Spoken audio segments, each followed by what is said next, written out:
तमिल के सुपरस्टार रजनीकांत के फिल्मी दुनिया से अलग राजनीति में नए रोल के लिए पटकथा तो लंबे समय से लिखी जा रही थी, लेकिन अब उन्होंने अपनी पॉलिटिकल पिक्चर के रिलीज होने का भी ऐलान कर दिया है। किसी दल में शामिल होने के लिए अटकलों पर विराम लगाते हुए रजनीकांत ने खुद की ही नई पार्टी बनाने का ऐलान किया है। रजनीकांत की नई पार्टी बनाने से किसे होगा फायदा और किसे मिलेगी मात, देखिए इस रिपोर्ट में।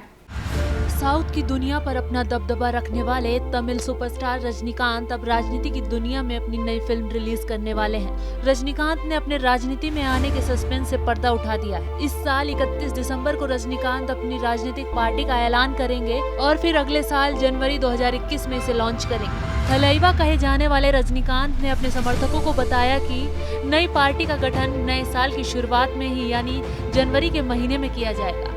रजनीकांत ने ट्वीट कर बताया, 31 दिसंबर को हम अपनी राजनीतिक पार्टी का ऐलान करेंगे और फिर अगले साल जनवरी में इसे लॉन्च करेंगे। हम निश्चित रूप से विधानसभा चुनाव जीतेंगे। हम एक ईमानदार, पारदर्शी, भ्रष्टाचार मुक्त और आध्यात्मिक राजनीति करेंगे। एक आश्चर्य और चमत्कार निश्चित रूप से होगा। रजनीकांत ने इस बात के साफ संकेत दिए कि नया राजनीतिक दल गठन करने के साथ ही वे तमिलनाडु विधानसभा चुनावों में पूरी तरह से भाग लेंगे। चेन्नई में अपने समर्थकों के साथ गहन विचार मंथन करने के बाद उन्होंने राजनीति में एंट्री करने के बारे में अपना फैसला सुनाया। बता दें कि तमिलनाडु में अगले साल अप्रैल मई में विधानसभा चुनाव होने हैं।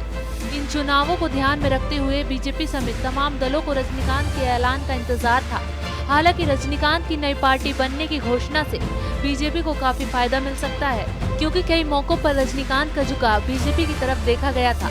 यानी साफ है कि आने वाले समय में रजनीकांत बीजेपी से गठबंधन भी कर सकते हैं। तो वहीं जिस तरह से कई राज्यों में बीजेपी का सफर काफी अच्छा रहा है, तो इस बार बीजेपी तमिलनाडु के चुनावों में भी अपनी पूरी ताकत झोंकेगी और फतेह हासिल करने पर जोर रहेगा। तमिलनाडु की मौजूदा हालत देखें तो जयललिता के निधन के बाद तमिलनाडु की राजनीति में एक खालीपन सा था। जया की मौत के बाद से अब राज्य में AIADMK की सरकार है, तो उसमें कलह चरम पर है। पार्टी के भीतर भी कई गुट बन गए हैं, जिससे जनता पर काफी बुरा प्रभाव पड़ा है और अब रजनीकांत की नई पार्टी बनाने के ऐलान से काफी खुश नजर आ रहे हैं, जिससे बीजेपी को काफी फायदा तमिलनाडु में हो सकता है। मराठा समुदाय से ताल्लुक रखने वाले सुपरस्टार रजनीकांत को लोग भगवान की तरह मानते हैं। उनके प्रशंसकों ने उन्हें थलाइवा की उपाधि दी है।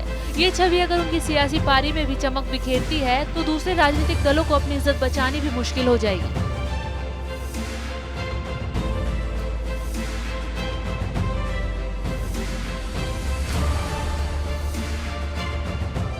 रजनीकांत के नई पार्टी बनाने के ऐलान के बाद तमिलनाडु की सियासत काफी गर्मा गई है, क्योंकि मौजूदा समय में तमिलनाडु की राजनीति को देखें तो तमिल लोगों को वाकई एक थलाइवा की जरूरत है। तमिलनाडु की सरकार AIADMK चला रही है, जो अभी दो फाड़ दिख रही है। विपक्ष में DMK है, जो खुद को फाड़ दिखने के साथ ही भ्रष्टाचार के आरोपों में कलंकित है।